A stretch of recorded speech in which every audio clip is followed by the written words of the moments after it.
مرنے کے بعد مردہ اپنے گھر والوں کو اتنے سال تک یاد کرتا ہے اور روتا ہے۔ جاننے کے لیے ویڈیو کو آخر تک لازمی دیکھیے گا۔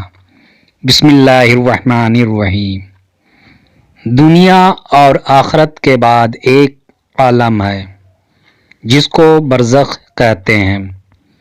مرنے کے بعد اور قیامت سے پہلے تمام انس و جنس کی ارواح حسب مراتب اس میں رہنا ہوتا ہے، اور وہ کہیں بھی ہو جسم کے ساتھ اس کا تعلق رہتا ہے۔ قبر پر آنے والے کو پہچانتے ہیں، اور یہ کہنا کہ فلاں کی روح فلاں کے اندر چلی گئی ہے یا اس نے دوبارہ جنم لیا ہے، یہ عقیدہ قرآن و حدیث کے خلاف ہے۔ حدیث شریف میں ہے، جب مسلمان مرتا ہے اس کی راہ کھول دی جاتی ہے کہ جہاں چاہے جائے۔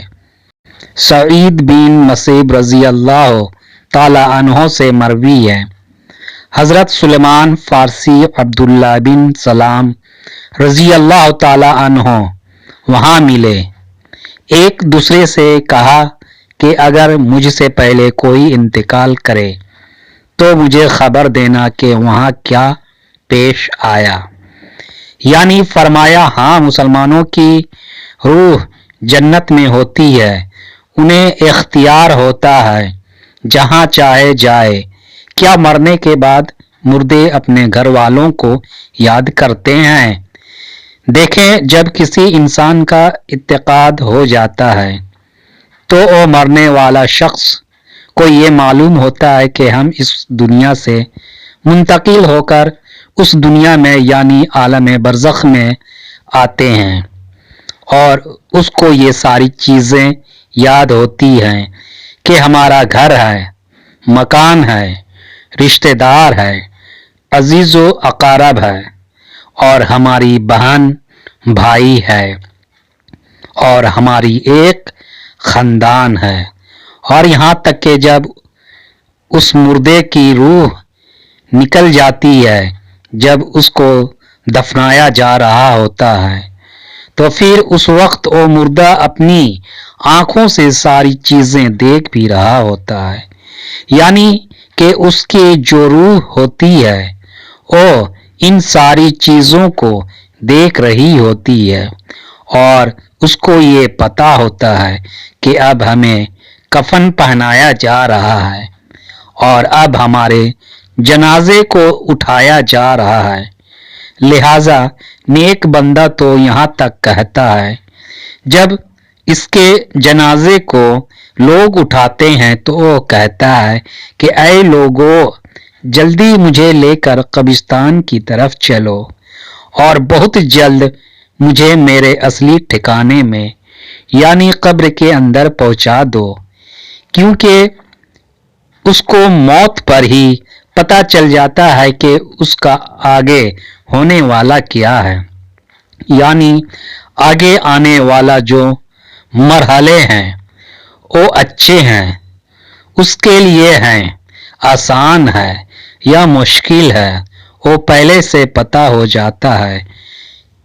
کیونکہ روح نکلتے وقت کی جو سردی ہوتی ہے، روح نکلنے کی، اسی سے مردے کو محسوس ہو جاتا ہے، تو مومن بندہ کہتا ہے، مجھے جلدی لے کر چلو اور مجھے قبر کے اندر اتارو، میرے اصلی ٹھکانے تک پہنچا دو، کیونکہ آقا علیہ الصلوۃ والسلام نے ارشاد فرمایا، دنیا مومن کی قید خانہ ہے، کافر کے لیے جنت ہے، اور جو گناہگار فاسق فاجر بے نمازی انسان ہوتا ہے وہ چیخ چیخ کہنے کی کوشش کرتا ہے، اے لوگو، تم مجھے کہاں لے کر جا رہے ہو؟ اے میرے بچوں، اے میرے اپنے خاندان سے کہتا ہے کہ میں نے اپنے بچوں کے لیے بہت زیادہ کمایا اور ان کے لیے گھر مکان بنایا، اور اب تم ہمیں ہمارے گھر سے نکال کر اندھیری قبر کوٹری کے अंदर कहाँ डालने जा रहे हैं। उसे बहुत घबराहट हो रही होती है तो वो अपनी ज़बान हाल से कहने की कोशिश करता है कि ऐ लोगों, मुझे मत लेकर जाओ। बहरहाल उसको जब कब्र के अंदर रख दिया जाता है तो उसको ये पता होता है कि अब हम कब्र के अंदर हैं और हमारे खानदान हमारे पिछले दुनिया में जिसमें हम पहले थे वहाँ हमारे खानदान और हमारे रिश्तेदार मौजूद हैं। यहाँ तक कि जब कोई इंसान अपनी किसी मुर्दे की कब्र में जाता है तो वो मुर्दा उस कब्र पे आने वाला है को पहचान लेता है कि ये हमारा फलां शख्स है। अगर बाप कब्र के अंदर है तो वो पहचान लेता है कि हमारी कब्र पे आया हुआ है हमारा बेटा है, हमारा भाई है, हमारा रिश्तेदार है। लेकिन अगर वो अपने गुनाहों की वजह से सजाए काट रहा होता है कब्र में तो फिर वो पहचान कर भी उसका कोई तवज्जो और ध्यान उसकी तरफ नहीं होती है। अच्छा, आप कब्र पर जाते हैं तो क्या कहते हैं? कहते हैं कि अस्सलामु अलैकुम या अहलल क़ुबूर, ऐ कब्र वालो तुम पर सलामती हो। उससे मुराद वो फरिश्ते हैं जो कब्र के अंदर है और वो कहता है जो कब्र के अंदर है। उसको ये चीज पता होती है, वह भी वहां से याद भी कर रहा होता है अपने घर वालों को। जब वो याद करता है और आका अलैहिस्सलातु वस्सलाम ने फरमाया, बुखारी की हदीस है, जब कोई शख्स अपने किसी मरहूम के लिए मुर्दे के लिए इसालो सवाब करता है तो उसके लिए वो तोहफा बनाकर उसको पेश किया जाता है तो वो बड़ा खुश होता है और उसको ऐसी खुशी मिलती है उस वक्त उससे पहले ऐसी खुशी उसे कभी मिली हुई नहीं होती तो बहुत ज्यादा खुश होता है। दोबारा हाल वो अपने घर वालों को याद करता है। जो गुनाहगार बंदा होता है उसे ये दुनिया बहुत याद आती है कि हम बहुत ऐश की जिंदगी में थे, क्योंकि उसके लिए वो जन्नत थी। गुनाहगार के लिए तो बड़ा ऐश था। वो सोचता है कि जो हमारी वो जिंदगी थी दुनिया वाली, वो इस जिंदगी को बहुत याद करता है। लेकिन जो नेक बंदा होता है तो वो उसके लिए दुनिया कैद खाना होती है और जो कब्र आलम की जो जिंदगी है यानी कब्र की जिंदगी जो है बरज़खी जिंदगी है वो उसके लिए जन्नत वाली जिंदगी होती है, क्योंकि उसके लिए कब्र में जन्नत का बिछौना बिछा दिया जाता है। नेक बंदे के लिए कब्र में जन्नत की खिड़की को खोल दिया जाता है, उसको जन्नत का लिबास पहना दिया जाता है, जन्नत की खुशबुएं कब्र के अंदर महसूस करता है। वो नेक इंसान जो नेक मुर्दा होता है वो बड़ी रातों में होता है तो उसके बाद उसको दुनिया की किसी तरह की कोई फिक्र परेशान नहीं करती। अब वो अपनी इस जिंदगी में होता है जिसमें उसका असली ठिकाना है तो वो इसी में खुश रहता है। और कुछ नेक लोग ऐसे होते हैं जब उनका इंतकाल होता है तो उनको ऐसे सुला दिया जाता है कि जैसे नई नवेली दुल्हन होती है। तो बहरहाल नेक बंदा जो है वो बड़ी ऐश आराम की जिंदगी बसर करता है और उसे दुनिया की किसी तरह की कोई फिक्र नहीं होती। और जो गुनाहगार बंदा होता है उसको ये दुनिया भी बहुत याद आती है और वो कब्र की सख्तियों से बहुत परेशान होता है। बहरहाल जो असल चीज है वो अमल है। अमल पर ये चीजें हैं।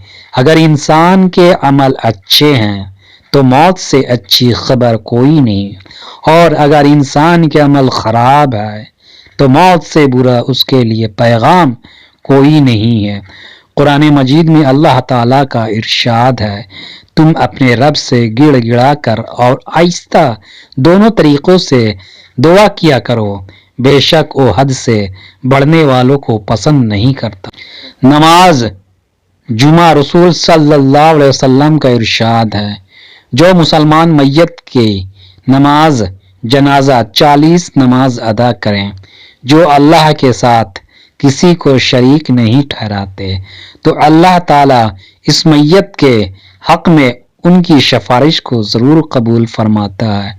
दूसरी रवायात में आप सल्लल्लाहु अलैहि वसल्लम का इरशाद है, जिस मैयत की नमाज जनाजा उम्मत मुस्लिमा के 100 अफराद अदा करके उसकी सिफारिश करते हैं, तो उनकी सिफारिश इस मैयत के हक में कबूल की जाती है। इमाम इब्न क़य्यिम रहमतुल्लाह फरमाते हैं, नमाज जनाजा का मकसद मैयत के लिए दुआ है। कब्र के पास खड़े होकर दुआ और तलब मग़फ़िरत करना हज़रत अब्दुल्लाह बिन उमर रज़ी अल्लाह ताला अन्हु की रवायत है कि रसूलुल्लाह सल्लल्लाहु अलैहि वसल्लम जब मैयत को कब्र में रख दे तो फरमाते, बिस्मिल्लाह व अला सुन्नत रसूलुल्लाह, अल्लाह ताला के नाम से और रसूलुल्लाह सल्लल्लाहु अलैहि वसल्लम के तरीक़े पर। नेज़ हजरत उस्मान बिन अफ़्फ़ान रज़ी अल्लाह ताला अन्हु की रवायत है, वो कहते हैं कि जब रसूलुल्लाह सल्लल्लाहु अलैहि वसल्लम मैयत की तदफीन से फारिग होते तो कब्र पर खड़े होकर फरमाते हैं, अपने भाई के लिए मग़फ़िरत की तलब करो और उसके लिए साबित कदमी मांगो, उसके लिए कि अभी उससे सवाल किया जाएगा। तो अल्लाह रब्बुल आलमीन की बारगाह में दुआ है, अल्लाह तबारक ताला हम तमाम लोगों को खूब अच्छी और नेक अमल करने की अल्लाह ताला तौफीक अता फरमाए। आमीन।